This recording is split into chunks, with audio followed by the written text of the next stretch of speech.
Por esta cálida bienvenida. Y proseguimos con el libro de Jonás en esta mañana. Yo tengo una pregunta para todos y cada uno de ustedes. ¿Dónde estoy yo en esta mañana? Me preguntaba al estar estudiando la palabra del Señor. ¿Dónde estoy yo? ¿Estoy aquí o estoy aquí? ¿Y dónde estás tú en esta mañana? ¿Aquí o aquí? ¿Es posible acostarse estando allá y levantarse estando aquí? Dijimos ayer que no debemos sorprendernos de que estemos tan expuestos al desánimo, a la depresión, a la frustración. Mencioné el caso de Elías, quien se sentó debajo del enebro y le dijo al Señor: bueno, quítame la vida. Es mejor la muerte que la vida, dijo Jonás también. Todos podemos tener nuestro enebro donde nos sentamos y comenzamos a lamentarnos por lo que nos acontece en la vida. Todos podemos tener el árbol de la noche triste donde lloró Hernán Cortés, dicen los mexicanos, ¿verdad? Y no debe sorprendernos, ya que estamos en una realidad humana, en una escena donde hay tantas ocasiones y causas para el desánimo en la vida cristiana. Quizá la mayor causa de desánimo puede ser la actitud de hermanos en la fe, que se comportan con nosotros como no esperaríamos que se comportaran. También para un joven, una señorita, puede ser motivo de desánimo saber que uno de sus héroes se ha desplomado. Todos los héroes humanos tenemos pies de barro, dijo alguien. Y así sucede con todos los héroes humanos. Tienen pies de barro. Recuerdo que yo admiraba mucho cuando estaba comenzando el ministerio, admiraba mucho a un gran predicador en América Latina, un pensador de gran calibre. Con el paso de los años, pues sucedió algo triste en la vida de aquel hombre. Uno de mis héroes se había derrumbado, se había caído del pedestal. Uno de los textos que más me ha ayudado en la vida cristiana a través de los años ha sido el de Hebreos capítulo 12, puestos los ojos en Jesús. Porque Él nunca ha sido motivo de desánimo para mi vida, más bien cada día, cada momento puedo volver los ojos a Él y encontrar una fuente de poder y de ánimo en la vida espiritual. Lo que no significa que no haya recibido bendición de siervo de Dios y de sierva de Dios en mi vida cristiana. Y a Él sea la gloria, al Señor sea la gloria, por todas aquellas vidas que han contribuido en mi vida espiritual desde los días de mi juventud. Pero todavía no debo poner los ojos en ellos, sino en Jesús, el autor y consumador de la fe. En esta mañana quisiera, antes de entrar al capítulo 2, mencionar algo con respecto al capítulo 1, la comisión del profeta. Y ayer vimos cómo se desbarranca, como decimos en mi pueblo, se desbarranca el profeta por la desobediencia y cae en las profundidades, por supuesto, del desánimo y en las profundidades de la disciplina a que Dios lo lleva. Pero quería hacer unos breves comentarios sobre el capítulo 1. En primer lugar, vino palabra de Jehová a Jonás. Esto era en sí una grande bendición, que llegara palabra de Jehová. Hubo tiempos, hubo oportunidades o épocas cuando no había palabra profética en Israel. Y la gente piadosa en aquella nación sufría porque no había palabra de Jehová. Por ejemplo, en los días del jovencito Samuel, recuerdan, la palabra del Señor era rara, era escasa. Había corrupción en el sacerdocio y, por supuesto, el remanente fiel de Israel estaba como sintiendo un silencio de Dios, un tiempo de decadencia espiritual y moral en la nación. Por lo tanto, el libro comienza con esas palabras de grande optimismo. Vino palabra de Jehová a Jonás. Y Jonás, como profeta del Señor, podía regocijarse en este hecho, que el Señor quería usarle, que el Señor tenía mensaje para él, pero no era mensaje para Israel, era mensaje para una nación gentil. Y allí estaba el problema de Jonás. La otra cosa que quería mencionar es que Jonás no tenía que preguntarse, ¿es la voluntad de Dios que vaya a Nínive o no es la voluntad de Dios? Aquí hay una clara indicación de que el lugar donde Dios quiere utilizar los talentos, los dones de Jonás, el tiempo de Jonás, la fuerza de Jonás, es Nínive y no otro lugar. No tiene por qué estarse preguntando el profeta, ¿será la voluntad de Dios que vaya o que no vaya a Nínive? Dije ayer, esta es una orden y la orden divina se cumple, no se discute. Nosotros, por supuesto, quisiéramos que en aquellas oportunidades cuando tenemos que hacer una decisión, quisiéramos que nos viniera una palabra del Señor así, tan directa, ¿verdad? O que tuviéramos una visión, que al levantarnos en la mañana viéramos frente a nuestra casa un ángel de Jehová, dándonos el mensaje directo. Oye, te vas aquí o te vas allá o te quedas aquí. Pero no sucede en esa forma. Sin embargo, Dios no nos deja sin dirección. Dios nos guía aquí a fines del siglo XX. Y en el lugar donde estemos, Dios puede guiarnos. Dios puede orientar nuestros pasos, señalarnos el camino por donde Él quiere que andemos. No comencemos a buscar la voluntad de Dios por medio de las circunstancias. Si Jonás hubiera puesto en duda el mandato de Dios, pudo haber razonado de la siguiente manera: si hay un barco que esté ya para salir de Jope hacia Tarsis, eso significa que la voluntad de Dios es que yo no vaya a Nínive. Pero de todas maneras estaría en contra de la palabra de Dios. Las circunstancias pueden ser usadas por Dios para guiarnos, pero eso no es lo más importante. Es bastante difícil esto de aconsejar en cuanto a la voluntad de Dios. Los que hemos estado en el ministerio por varios años, en muchas ocasiones nos ha tocado ya enfrentarnos a esta necesidad. Alguien toca la puerta de nuestra casa o de nuestra oficinita, un joven, una señorita, y nos dice: hermano, estoy en una encrucijada, estoy frente a 3 caminos y no sé cuál escoger, y yo no puedo saber cuál es la voluntad de Dios para mi vida.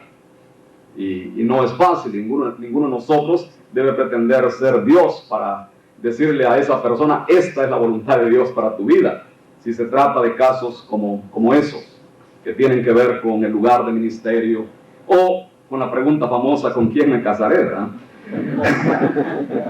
Especialmente si hay 2 novios o 2 novias, ese es un problema tremendo, ¿verdad? Porque yo he aprendido a través de los años a no meterme a dar un consejo directo en esos casos, porque puedo dar el consejo equivocado y le digo a la chica: mira, ese chico no te conviene, pero resulta que es el que ella quiere, y se casa con aquel y dice: mira, aquel viejo me dijo que no me convenías tú, y ya gané un enemigo más en la vida. Entonces, cuando se me plantea una pregunta así, prefiero hacerme, como decimos en castellano centroamericano, hacerme los quites, ¿verdad? Quiere decir escabullirse, tratar de evadir el golpe. Es peligroso esto. Yo creo que en primer lugar, para conocer la voluntad de Dios en esas situaciones, necesitamos estar en sintonía con el Señor. Necesitamos estar en armonía con Él, por medio de la lectura de la palabra, por medio de la oración. Necesitamos estar rendidos al ministerio del Espíritu Santo. Todo tuyo, Señor, aquí está mi vida. Que mi vida entera esté consagrada a ti, Señor. Que ese himno sea una realidad en nuestra vida. También debemos examinar nuestras motivaciones cuando le estamos preguntando al Señor cuál es tu voluntad. Nuestras motivaciones deben ser puras. Nuestros propósitos deben ser limpios. Y el propósito supremo en nuestra vida debe ser que el Señor sea glorificado en nosotros y por medio de nosotros. Yo encontré hace algunos años a un joven que estaba para graduarse en el seminario. Comencé la conversación con él y dije: muy bien, ¿y ahora qué? Ya vas a recibir tu diploma, ¿y ahora qué? ¿Cuál será tu ministerio? Y la respuesta fue: hermano, me dice, tengo 3 invitaciones. Ah, fantástico, tiene 3 invitaciones. En aquel país me ofrecen tanto, en el otro me ofrecen tanto y en este me ofrecen tanto. Pueden ustedes ver que desde el punto de vista de este joven, lo que determinaría su decisión era la cantidad. que le estaban ofreciendo. No tenemos derecho, creo yo, a esperar que el Señor nos guíe si somos impulsados por tales motivos que son al fin y al cabo mezquinos, egoístas. Pero si lo que queremos es la gloria de Dios en nuestra vida, lo que queremos es que nuestra vida sea en verdad usada por Él para el avance de su reino en este mundo, entonces podemos esperar con paz en nuestro corazón, con limpia conciencia, que el Señor cierre las puertas por donde no debemos entrar y que abra por aquella donde debemos entrar. Y yo creo que esto no es teoría, porque muchos hermanos y hermanas pueden dar testimonio al respecto. Pero también necesitamos estar en comunión con nuestros hermanos para recibir esa dirección del Señor. No olvidemos que el Señor puede usar a la iglesia, puede usar a sus hijos y a sus hijas para orientar a una persona en cuanto al ministerio o en cuanto a otra situación en la vida. En la iglesia de Antioquía, donde los hermanos estaban orando, entregados al ministerio del Espíritu, vino la dirección del Señor: apartarme a Saulo y a Bernabé. Y con respecto al ministerio, de manera muy especial, creo yo que la iglesia tiene un papel importantísimo que desempeñar en esto de guiarnos en cuanto a lo que tenemos que hacer. Ayer hablábamos con un grupo de hermanos de esto del llamamiento. Y por supuesto la iglesia, si estamos en relación con ella de manera estrecha, de manera cercana, la iglesia nos conoce, la iglesia nos ha visto actuar, la iglesia ha podido descubrir nuestros talentos, nuestros dones, y pueden los hermanos contribuir o ayudarnos a encontrar el camino por donde quiera el Señor que andemos. Supongamos que yo estoy tratando de decidir si voy a invertir mi tiempo en evangelismo o en enseñanza. Bueno, la iglesia me ha visto quizá tratando de predicar un sermón evangelístico. La iglesia me ha visto enseñando la palabra de Dios. Y la iglesia puede entonces ayudarme a encontrar el camino. Yo le contaba a estos hermanos de mi experiencia en el Instituto Bíblico, mi primer año. Yo no había crecido, bueno, casi nada o nada en la vida cristiana cuando llegué al Bíblico Centroamericano. Y yo quería ser evangelista, yo soñaba que iba a ser evangelista. Desde el momento que me convertí pensé, esto me hace bien a mí, debe hacerle bien a otros. Y yo no venía de un hogar cristiano, un hogar nominalmente cristiano, pero el evangelio me agarró fuertemente y yo quería comunicar el evangelio. Al llegar al instituto, pues nos mandaban cada fin de semana a un pueblo cercano, lejano, de 2 en 2 para algún ministerio. Yo nunca había predicado, nunca había enseñado una clase bíblica. Ya en el camino, en el ferrocarril o en el autobús íbamos discutiendo: ¿qué harás tú? ¿O qué quieres hacer tú? Yo decía: yo quiero predicar el sermón evangelístico en la noche, el domingo. Y tú enseñas la clase dominical. Y así íbamos en esa discusión. Después de unos meses, con un hermano que era bastante maduro para su edad, en la discusión tocante a qué quieres hacer tú, yo me adelanté para decir: yo quiero predicar el sermón evangelístico. Me dice: oye, Núñez, yo sé que tú quieres ser evangelista, pero ya te he oído varias veces enseñar la clase dominical y te he oído algunos sermones evangelísticos, y la realidad es que tú no eres evangelista. Yo creo que tú debes dedicarte a la enseñanza, y el Señor te va a usar en la enseñanza, pero olvídate eso de ser un evangelista. Bueno, he tenido que hacer la obra de evangelista, pero mi ministerio fundamental ha sido la enseñanza, y doy gracias al Señor por lo que aquel hermano con tanta franqueza me dijo. Ahora, no olvidemos esto, que en el instituto, en una institución, en el seminario, donde estemos estudiando, también podemos aprovecharnos del compañerismo de hermanos o hermanas con quienes tenemos afinidad espiritual. Doy gracias al Señor por 2 o 3 compañeros que yo tuve, que me ayudaron mucho en la vida espiritual en mis años de estudio. Me ayudaron a reorientarme, me hacían correcciones fuertes a veces, me daban palabras de ánimo, pero en verdad la contribución que ellos hicieron a mi preparación durante el tiempo en aquel instituto fue una contribución enorme. Debemos, con la ayuda del Señor, buscar a las personas con quienes vamos a tener una amistad más cercana. Debemos ser amigos de todos, claro, y ser amables con todo el cuerpo estudiantil y con todo el cuerpo docente. Pero la realidad es que no podemos tener la misma afinidad con todos. Y bienaventurado el estudiante que cultiva una amistad más cercana con personas que tienen cierta estatura espiritual, porque será beneficiado en gran manera por esa amistad. Yo doy gracias al Señor porque en medio de mi ignorancia me arrimé a estos 2 o 3 jóvenes que ya tenían más experiencia en la vida espiritual y me sirvieron de freno para mis impulsos juveniles, pero también me estimularon para desarrollarme en el ministerio cristiano. Decimos en Centroamérica, el que a buen árbol se arrima, buena sombra le cobija. Así que hay que arrimarse a un buen árbol. Hasta ahí dejo el asunto. Y en esto de las vocaciones, quiero decirles que para mí estar entre ustedes, estudiantes, de manera muy especial, es motivo de tremenda satisfacción ver cómo el Señor Jesucristo sigue llamando gente joven para su servicio. Cuando yo era un jovencito predicador, me encontré con un señor, un viejo amargado, que me dio a entender que esto del evangelio, esto de predicadores iba para abajo y que esto estaba para terminarse. Y han pasado 43 años de ministerio y sigo viendo que el Señor llama gente joven para el ministerio del evangelio. Y de manera particular cuando veo que llama gente joven para el ministerio en América Latina. De manera que yo veo con mucha emoción y con grande satisfacción este grupo de estudiantes y espero que todos en verdad se mantengan allá arriba, ¿no?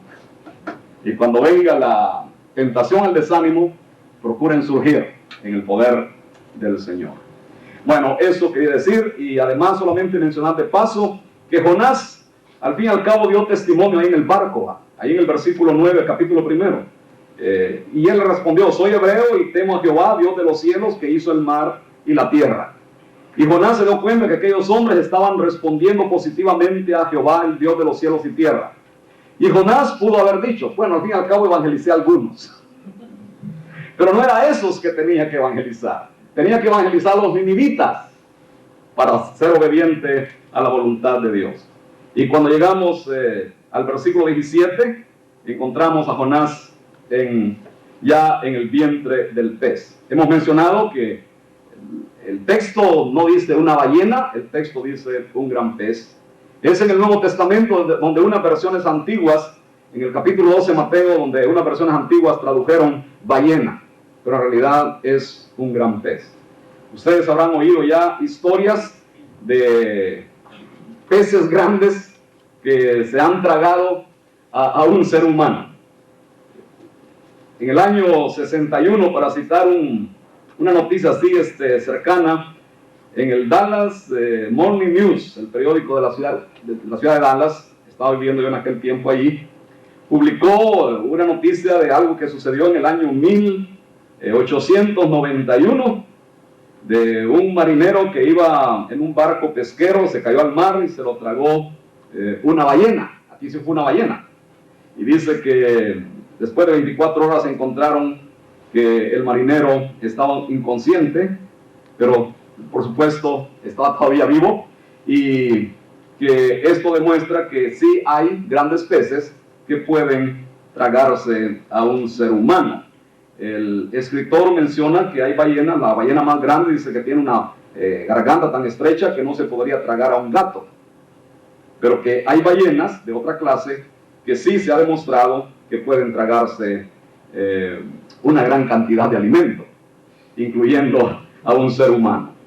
Bueno, dejo ahí el asunto. La realidad del caso es que no tenemos que especular tanto sobre si era ballena o no era ballena. Era un gran pez, es lo que nos dice el texto, y con eso nos basta. Ahora venimos al capítulo 2. Y en el capítulo 2 tenemos cómo el profeta asciende.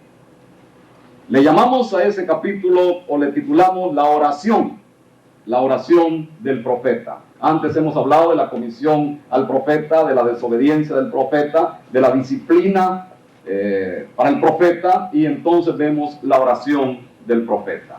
Cuando llegamos a ese capítulo, tenemos que darle mucha atención al género literario. cosa muy importante en la hermenéutica, o sea, la interpretación de la Biblia. ¿Cuál es el género literario?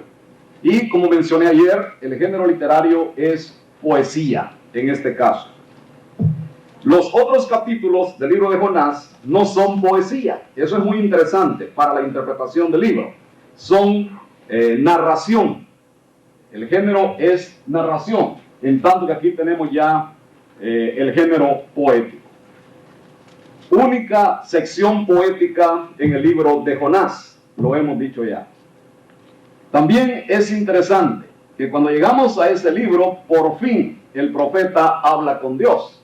Antes ha hablado con el capitán del barco, ha hablado con los marineros, pero no ha hablado con Dios. Se rompe aquí el silencio del profeta y eleva su alma en oración al Señor de cielos y tierra. Eso sucede a menudo cuando no estamos en la voluntad de Dios, cuando no estamos en obediencia al Señor, que no oramos, no conversamos con Él. Orar es conversar con Dios, es entrar en comunión con Él, es volcar nuestra alma en su presencia, es abrirle nuestra mente y nuestro corazón, es decirle, Padre mío, y comenzar a darle gracias por lo que Él es y por lo que Él ha hecho y por lo que Él ha prometido hacer a nuestro favor. Es expresarle nuestra alabanza, nuestra adoración, y es entonces también comunicarle o hacerle saber nuestras necesidades. Luego es interceder por otros en ese acto de comunión con Dios. Orar es un ejercicio espiritual, es una conversación con el Señor. Pero cuando estamos en la desobediencia, en realidad tenemos temor, no sentimos la libertad, por lo menos digamos esto, no sentimos la libertad de llegar al Señor, y como Adán nos escondemos entre los árboles del huerto. En el hogar, en la intimidad del hogar, experimentamos en cierta medida lo que estoy diciendo, la falta de libertad para comunicarse con el Padre. Yo recuerdo que una vez mi segunda hija, era una chiquilla quizá de 8 años, desobedeció uno de los principios en el hogar. Y cuando llegué en la tarde, pues yo supe que había habido problemita y uno lo detecta luego. Y entonces la niña, que siempre era muy comunicativa conmigo, procuraba esconderse. Llegó la hora de la cena, tenía que llegar a la mesa a comer, y eso era crítico, ¿verdad? Tenía que llegar a la mesa. Y nuestras cenas eran bastante alegres, muy chistosas, y empezábamos a oír de lo que sucedió en la escuela, y esto y lo otro. Una que hablaba más que las otras, y la otra que le decía, cállate, ¿por qué hablas tanto? Y comenzaba ahí el discurso. Bueno, era muy alegre.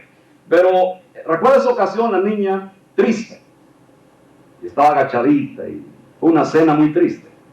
Después de la cena, ella llegó a hablar conmigo al fin, y cambió la escena completamente. Se había restablecido la comunión. Ahora, ella no dejó de ser mi hija, yo no dejé de ser su padre. Lo que se había perdido no era la relación filial con ella, pero sí se había perdido esa comunión entre nosotros. Cuando ella reconoció lo que había hecho, claro, yo no iba a ser cruel decirle, pues, no hay manera de arreglar esto. Más bien yo estaba esperando ansiosamente que se arreglara aquello. Y la situación, el ambiente cambió de manera completa.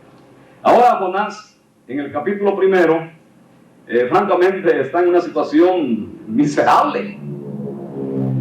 Como él reconoce que por culpa de él está sucediendo todo ahí en el mar. Versículo 12, capítulo 1. Él le respondió, tomadme y echadme al mar, y el mar se os aquietará, porque yo sé que por mi causa ha venido esta gran tempestad sobre vosotros. Reconoce que anda por un mal camino, que es un profeta desobediente, pero no llega al punto de comunicarse con su Padre, con su Creador, para pedirle perdón, para entrar en comunión con Él. Prefiere la muerte y no volver sobre sus pasos al camino de la obediencia. Es un caso bastante triste el de Jonás, y es una experiencia que hemos tenido cuando desobedecemos al Señor. Entonces, en el versículo 17 ya vemos que lo han echado al mar, y Jonás está en el vientre del pez, 3 días y 3 noches. Pues yo escribí por ahí, un pez obediente lleva a un profeta desobediente. Esa es la verdad. El pez preparado por el Señor, el pez que obedece, digamos, al Creador, lleva en su vientre a un profeta desobediente. Por ahí leí que se está anticipando los viajes submarinos aquí, ¿verdad? Jonás está en un submarino, anticipándose a Julio Verne, un novelista quien nos anticipó muchas de las cosas que están sucediendo en el mundo de la ciencia y la tecnología. La verdad que vemos ya al entrar en el capítulo 2 es que Jonás convierte, digamos, el vientre del gran pez lo convierte como en un lugar de oración, en un santuario. Y ahí vienen las especulaciones. ¿Murió Jonás o no murió? Aquí lo vemos vivito y coleando, definitivamente. Y no solamente, lo vemos orando. Si en algún momento murió, no lo sabemos. Por las palabras que escuchamos a continuación, pudiera darse la idea de que murió.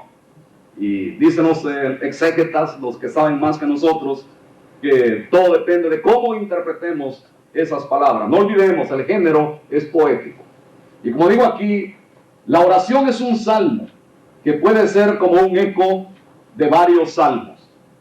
Todo autor reconoce esto, que en el capítulo 2 del libro de Jonás, tenemos una pieza de literatura que es un salmo que parece estar compuesto de pensamientos, o por lo menos que parece ser un eco de pensamientos de varios salmos.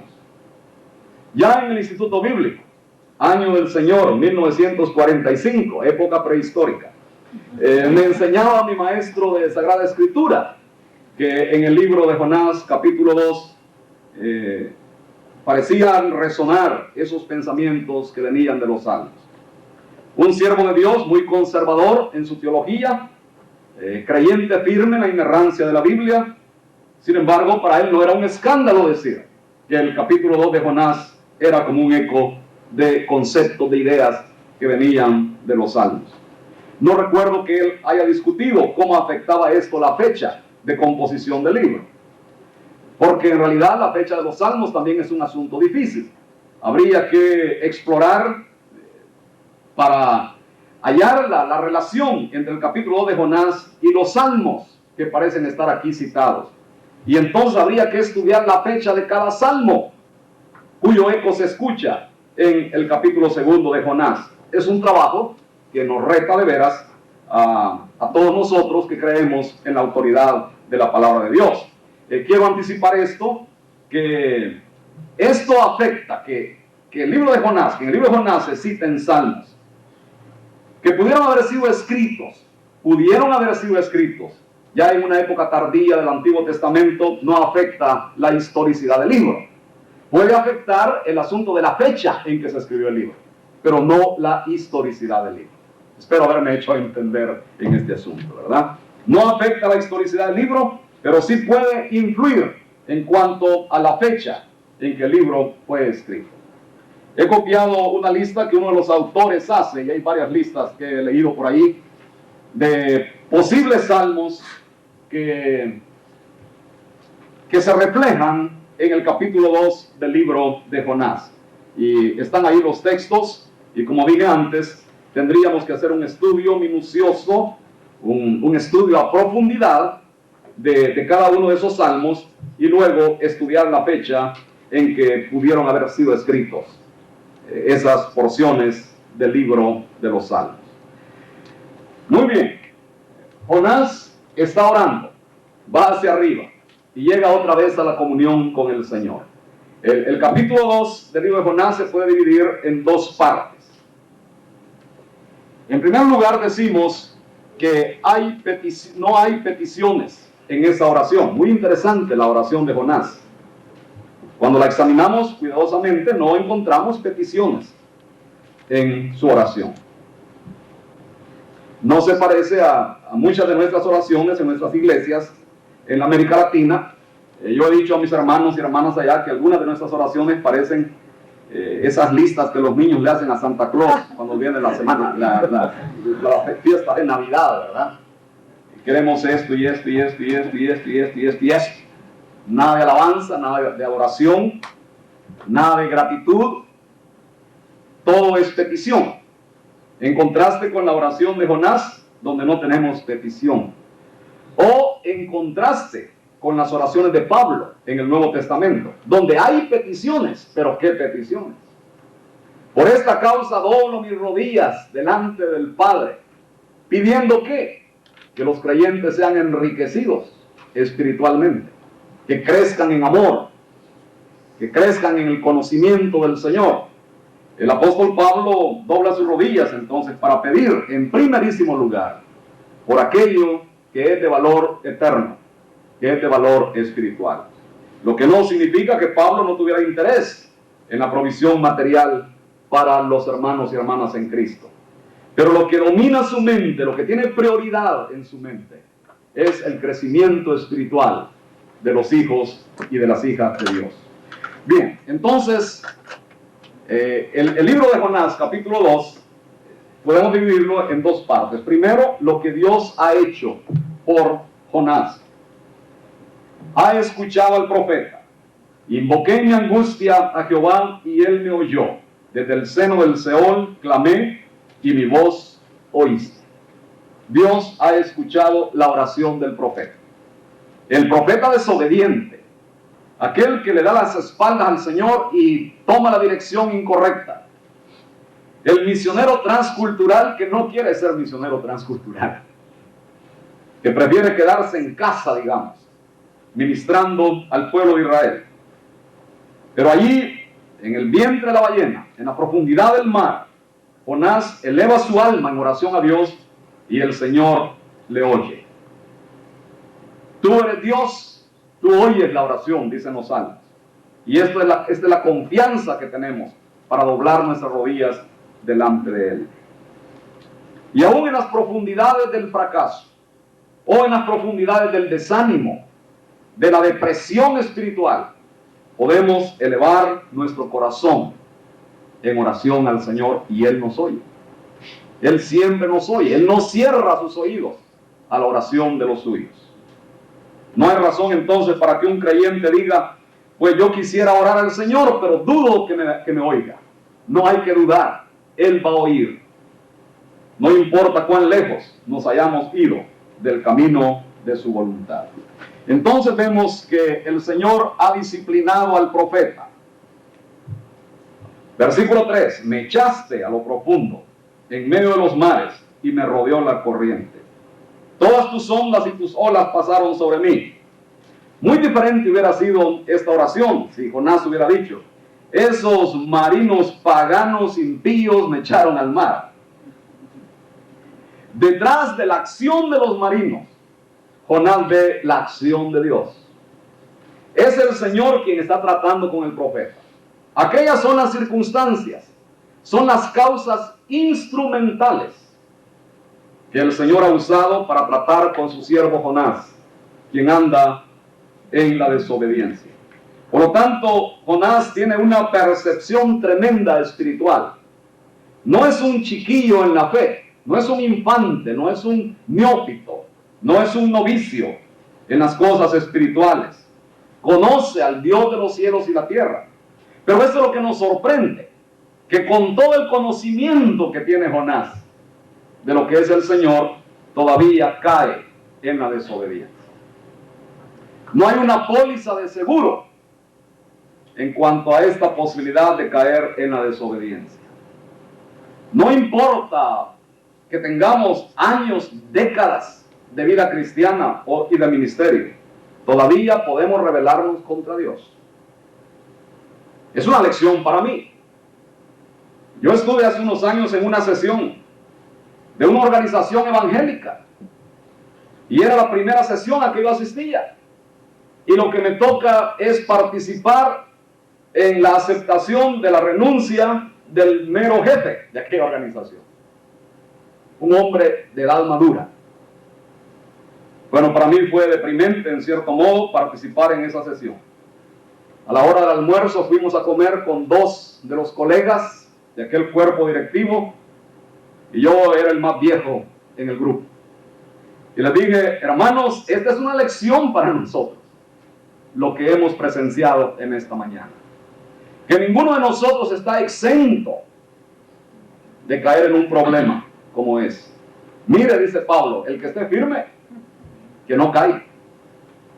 Mire, el que esté firme, que no caiga.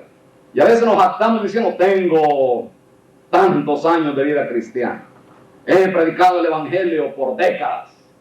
Eso no garantiza que yo no puedo desobedecer al Señor. O que yo pasé tantos años en esta escuela y tantos en aquella, y que mi oficina está empapelada con diplomas. Eso no garantiza que yo no puedo desobedecer al Señor. Que yo no puedo caer en la depresión. Que yo no puedo fallarle a mi Dios. Es una gran lección. Jonás tiene percepción teológica. Es un teólogo. Me echaste a lo profundo en medio de los mares y me rodeó la corriente. Todas tus ondas y tus olas pasaron sobre mí. Entonces dije, desechado soy delante de tus ojos. Pero aquí viene la nota de la fe. Mas aún veré tu santo templo. Mas aún veré tu santo templo.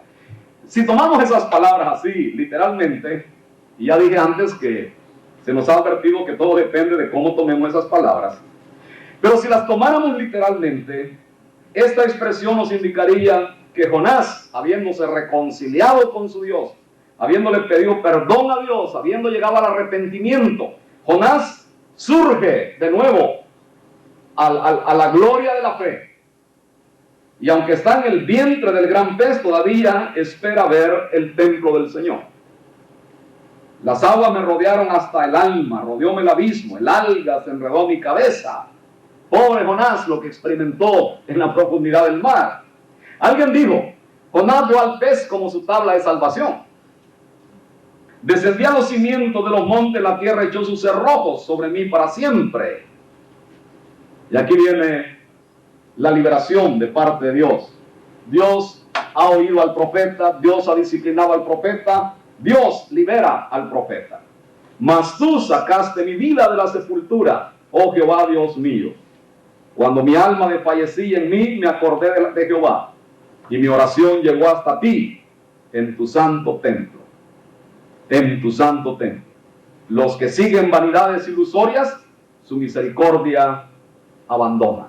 Ahí está el gran contraste, como en el libro de los Salmos, donde siempre se va contrastando la actitud del impío con la actitud del alma piadosa que ama al Señor, que ama sus mandamientos.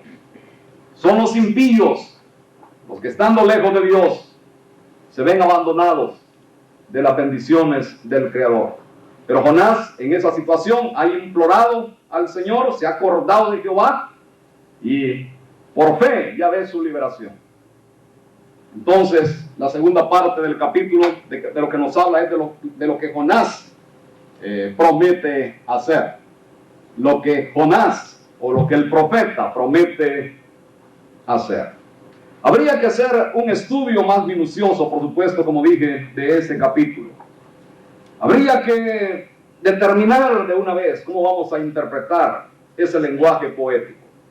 Lo que vemos en el versículo 9 es evidentemente una promesa, mas yo con voz de alabanza te ofreceré sacrificios, pagaré lo que prometí, la salvación es de Jehová, indicándonos, si tomamos las palabras tal como las leemos, que el profeta Jonás está seguro de que el Señor lo va a sacar de esa situación, de que va a volver a funcionar, digamos, en la escena de los vivientes y que va a cumplir el ministerio para el cual ha sido llamado. Y esa expresión, la salvación es de Jehová, se ha usado muchas veces para hablar, por supuesto, de la salvación en Cristo, aunque de lo que Jonás está hablando aquí en primer lugar es de la salvación que él ha comenzado a experimentar y que espera experimentar en plenitud cuando el Señor lo libere de esa situación. Y mandó Jehová al pez, y el pez otra vez obedece y vomita a Jonás en tierra, porque no es un bocado delicioso que mantener en su vientre. Muy bien, pero el profeta desobediente surge como el profeta obediente. Y cuando llegamos al capítulo 3, encontramos ya la segunda división del libro, donde el Señor, por así decirlo, reafirma la vocación o el llamamiento a Jonás, la comisión para que vaya a predicar entre los ninivitas. Hagamos entonces un pequeño resumen de lo que hemos visto en esta mañana. El profeta llamado por el Señor. El profeta que tiene una vocación firme de parte de Dios. El profeta que conoce al Señor personalmente. El profeta que conoce teología también, a tal grado que aunque está en el vientre del pez todavía puede evocar pensamientos que hablan de la obra de Dios a favor de sus hijos. El profeta que en rebeldía contra Dios no ha orado, no ha llegado al Señor, no le ha buscado en oración. El profeta que cuando llega a la profundidad de su fracaso, de su desobediencia, todavía puede levantarse y orar, y el Señor le oye, y el Señor lo restaura. Y el capítulo 2 nos deja a Jonás otra vez en la altura. ¿Y quién ha sido capaz de llevar a Jonás a la altura? Solamente el Señor. El profeta que también acepta la disciplina de Dios. El Señor al que ama castiga. El Señor al que ha tomado por hijo lo castiga, lo disciplina, lo corrige, lo encamina, lo orienta y lo lleva a un plano de obediencia para gloria del Señor. En esta mañana entonces podemos preguntarnos de nuevo, ¿dónde estamos?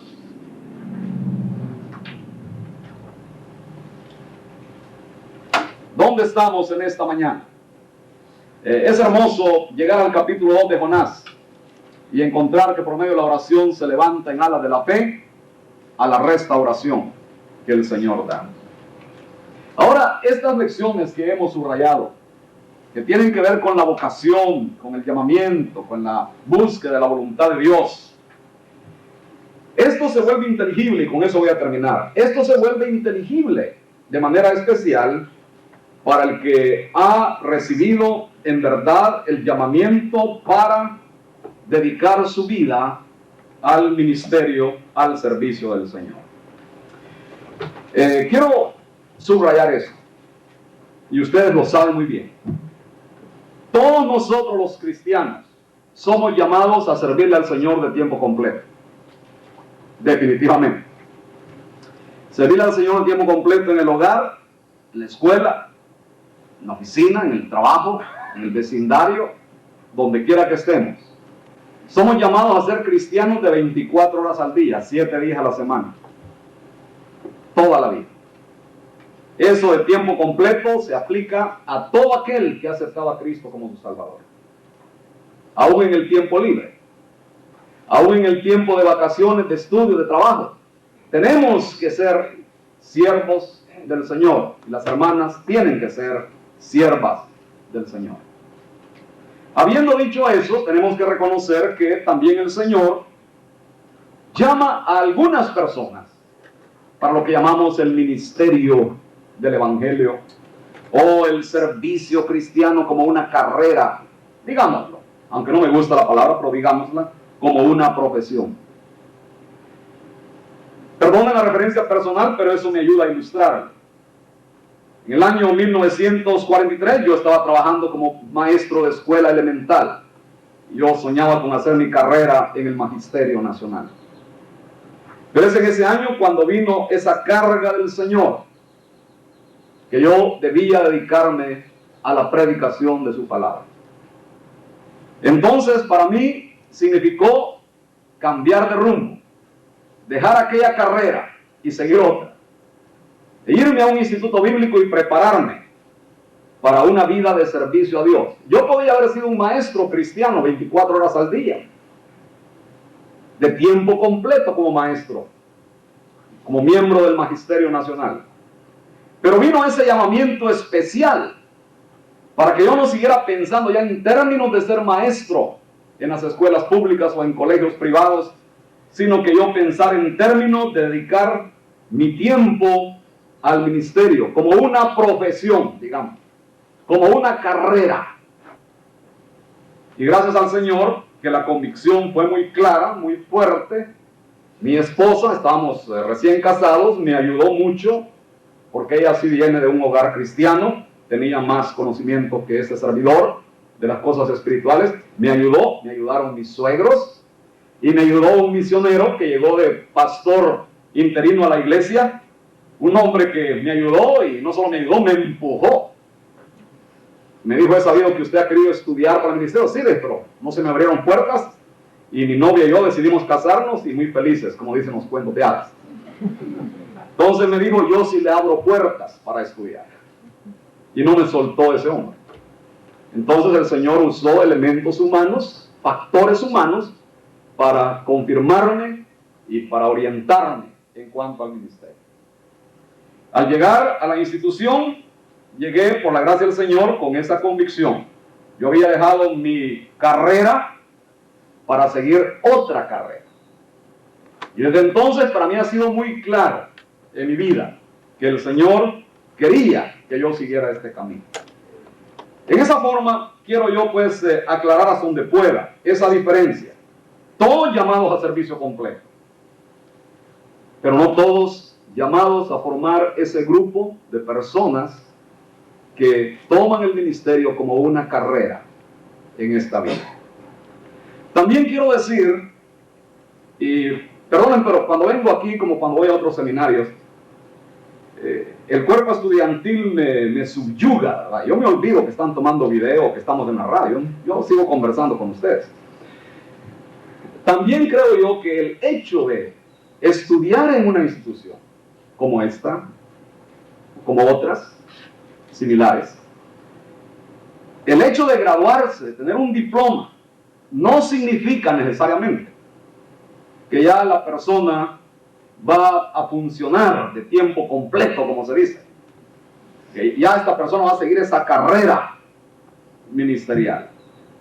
Porque es muy posible que la persona se gradúa, pero no tiene el llamamiento, no tiene esa vocación específica para dedicar toda su vida a esta carrera. De allí que cuando levantamos estadísticas de nuestros graduados, y he estado por 42 años trabajando en educación teológica en América Latina, cuando levantamos estadísticas de nuestros graduados nos damos cuenta que no todos ellos son pastores, que no todos ellos son evangelistas. Esa es la realidad en que vivimos en nuestro continente.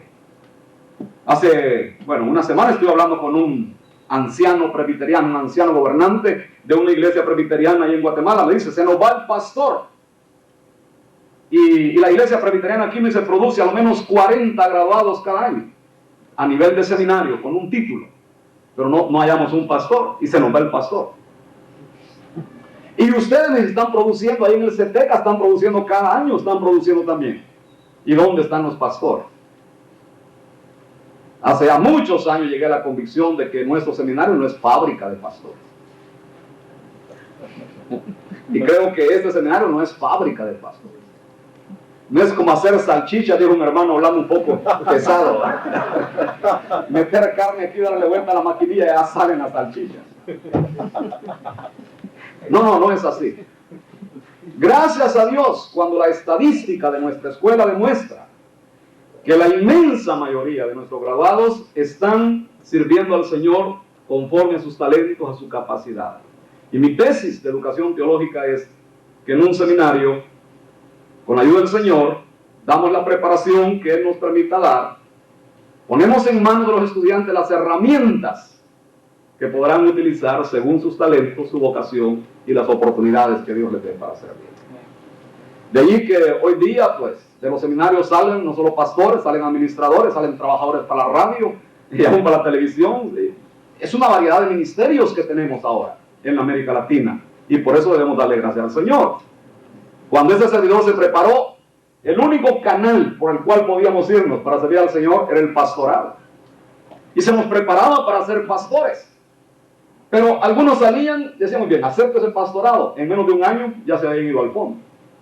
No tenían la vocación pastoral. Pero porque tenían el diploma de la institución, creían que podían funcionar como pastores. Y las iglesias creían que ya podían ser pastores. Pero no todos ellos resultaron pastores. porque eso es asunto de los dones del Espíritu y aún de los talentos naturales en cuanto al ministerio que vamos a desempeñar. Pero yo sí creo que una persona que se gradúa en una institución como esta necesita tener un sentido de vocación, un sentido de servicio y un sentido de gratitud al Señor. Y que aunque tome otra carrera, aunque se vaya a convertir en médico, en catedrático universitario, ingeniero, abogado, político, lo que fuera, todavía va a echar mano de todo este cúmulo de conocimientos, de toda esta riqueza de conocimiento de la palabra de Dios, y va a funcionar en la carrera que el Señor le dé en este mundo como un cristiano auténtico. Y en América Latina necesitamos más cristianos auténticos funcionando en las diferentes esferas de la vida latinoamericana. Por lo tanto, cuando hablamos del profeta desobediente, creo que la lección se aplica a todos nosotros. Pero yo les invito en esta mañana, miren, yo termino con una invitación. Ya les he dicho que hago el papel de evangelista también. Yo les invito en esta mañana a ustedes estudiantes, especialmente a los que son de primer año. No tengo el honor de conocerlos a todos. Pero yo sí les invito a que se autoexaminen, a que se pongan delante del Señor y a que se pregunten si en verdad tienen un sentido de vocación. Si en verdad tienen una convicción de que deben estar preparándose para servir al Señor a la manera que Él quiera permitirles que les sirva. Si están aquí matando el tiempo o si están aquí aprovechando el tiempo. Y la pregunta es para todos los estudiantes. Si son gente comprometida con el Señor Jesucristo. Si van a poner en alto el nombre del Señor Jesús en su vida, ya sea como esposa o maestra, lo que fuere, como abogado. Y gracias a Dios, si un buen número salen pastores, esa es nuestra ilusión, ese es nuestro ideal. Pero lo que se necesita fundamentalmente es un compromiso con el Señor. Que entendamos que Dios nos quiere utilizar para su gloria. Y que estamos en el lugar donde Él quiere que estemos. Era estudiante cuando llega Juan C. Barreto, uno de los grandes en América Latina, argentino. Ya era un viejecito, ya estaba caducando, estaba en el ocaso de su ministerio. Pero tenía una voz tremenda. Él era de los predicadores sin alto parlante. Pero yo lo conocía en su ancianidad y llegó a predicarnos al instituto. Y tomó precisamente ese capítulo de Elías, que está ahí bajo el enebro, que quiere morir. ¿Qué haces aquí, Elías? Decía el don Juan José Barreto. ¿Qué haces aquí, Elías? Y ahora te pregunto, estudiante, ¿qué haces aquí en esta institución? Yo sentía que era como una voz de trueno, como que era una saeta que llegaba a lo más profundo de mi corazón. ¿Qué haces aquí? Al fin y al cabo, cada uno se conoce delante de Dios. Y yo creo que el Señor puede hacer grandes cosas con cada uno de ustedes, si cada uno de ustedes tiene ese sentido de vocación para la gloria de Él. Oremos. Nuestro Padre Celestial, te damos gracias porque tu llamamiento es eficaz y porque tú sigues buscando hombres y mujeres jóvenes y también a aquellos que no son jóvenes, llamándoles a tu servicio. Y porque tú, Señor, en tu voluntad, en tu propósito, tienes un diseño para la vida de cada uno de nosotros. Y tú nos has dado talentos naturales, pero también nos das esos dones espirituales, esas capacidades que tú, Señor, nos suministras para tu servicio en medio de tu pueblo y también en medio de aquellos que no te conocen. Te pedimos en esta mañana, Señor, que con toda sinceridad nos examinemos a nosotros mismos. nos preguntemos cuál es el propósito supremo en nuestra vida. ¿Cuál es el objetivo mayor para nuestra existencia en este mundo? Si en verdad queremos glorificarte en nuestra vida, en cualquier situación en que tú quieras colocarnos, Señor, que en verdad allí te glorifiquemos, que te sirvamos. Oramos en el nombre precioso de nuestro Señor y Salvador Jesucristo. Amén.